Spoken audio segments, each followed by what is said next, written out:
The story of the Eurofighter Typhoon begins in the tense final decades of the Cold War, when Europe faced a stark question. If conflict ever erupted in the skies over the continent, could its air forces stand toe-to-toe with the most advanced fighters of the Soviet Union? At the time, aircraft such as the MiG-29 and Sukhoi Su-27 were emerging as formidable adversaries, fast, heavily armed, and highly maneuverable. European nations realized that relying entirely on American aircraft would leave them strategically vulnerable. They needed something of their own, a fighter designed and built in Europe, capable of dominating the airspace above it. So in the 1980s, four nations joined forces. The governments of the United Kingdom, Germany, Italy, and Spain formed a consortium of aerospace companies that included BAE Systems, Airbus Defence, and Leonardo SPA. Together, they would design what would eventually become the Eurofighter Typhoon. From the very beginning, the aircraft was envisioned as a pure air superiority fighter, an agile predator of the skies. Its shape would be instantly recognizable, a dramatic delta wing combined with small forward canards mounted near the cockpit. This configuration was not chosen for aesthetics. It was chosen for performance. The delta canard layout allowed the aircraft to turn incredibly tightly and maintain energy during high-G maneuvers, giving pilots a decisive edge in close combat. But the Typhoon's agility also created a problem.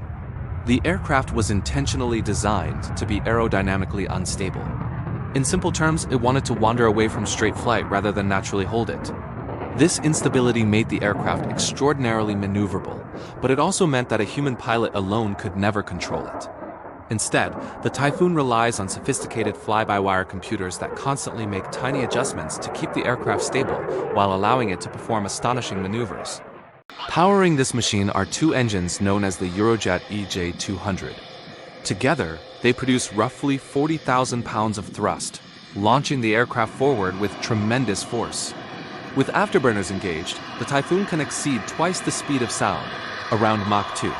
But perhaps even more impressive is its ability to supercruise, meaning it can fly faster than the speed of sound without using afterburners. This allows it to intercept targets quickly while conserving fuel and reducing its infrared signature. The first Typhoon prototype took to the air in March 1994, marking the beginning of a new era for European aviation. After years of development and testing, the aircraft officially entered operational service in 2003. It quickly became the backbone of several European air forces. Inside the cockpit, the Typhoon reflects the technological sophistication of modern combat aircraft. Instead, pilots sit before large digital displays that present radar information, navigation data, and weapons systems in a clear, integrated format. A helmet-mounted display allows pilots to simply look at a target to designate it, making high-off boresight missile shots possible, even when the enemy aircraft is far off the nose. One of the Typhoon's most powerful tools is its radar. Early versions used the Captor radar, but newer aircraft are equipped with the advanced Captor EAES-A system. This radar can track multiple targets at long range while remaining highly resistant to electronic jamming.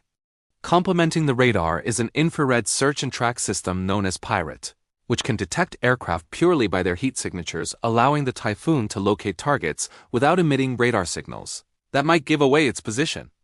Of course, a fighter aircraft is defined not only by how it flies, but by what it carries into battle. The Typhoon is armed with a 27mm Mauser cannon for close-range engagements, but its real power lies in its missile arsenal. Among the most formidable weapons it carries is the Meteor missile, a beyond visual range weapon widely regarded as one of the most capable air-to-air missiles ever developed.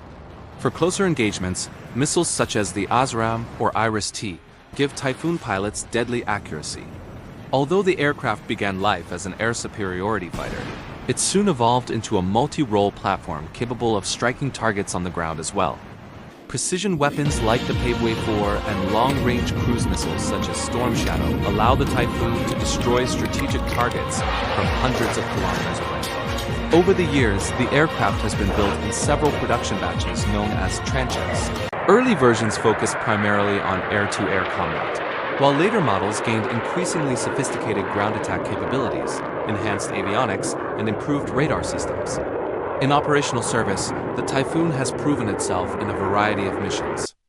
Aircraft from the Royal Air Force regularly sit on quick reaction alert, ready to launch at a moment's notice to intercept unidentified aircraft approaching British airspace. Typhoons have also taken part in international operations over Libya, Iraq, and Syria, demonstrating their versatility in both air policing and combat strike missions. Today, the Typhoon serves not only with its original European partners, but also with several export customers, including Saudi Arabia, Qatar, Kuwait, Austria, and Oman. Although stealth fighters like the F-35 Lightning II represent the newest generation of combat aircraft, the Eurofighter Typhoon remains one of the most capable fighters in the world. Often described as a 4.5-generation aircraft, it combines advanced sensors, powerful weapons, and extraordinary agility. Perhaps the best way to understand the Typhoon is to watch one climb into the sky. When it lifts off the runway, the aircraft often pulls sharply upward, almost vertically, powered by its twin engines and lightweight design. Within seconds, it is already thousands of feet above the ground, accelerating toward the stratosphere. It is in that moment roaring skyward on a column of heat and sound that the purpose of the aircraft becomes clear. The Eurofighter Typhoon was built to dominate the sky. And decades after its first flight, it continues to do exactly that. Thanks for watching, and be sure to subscribe for more deep dives into the world of aviation and defense technology.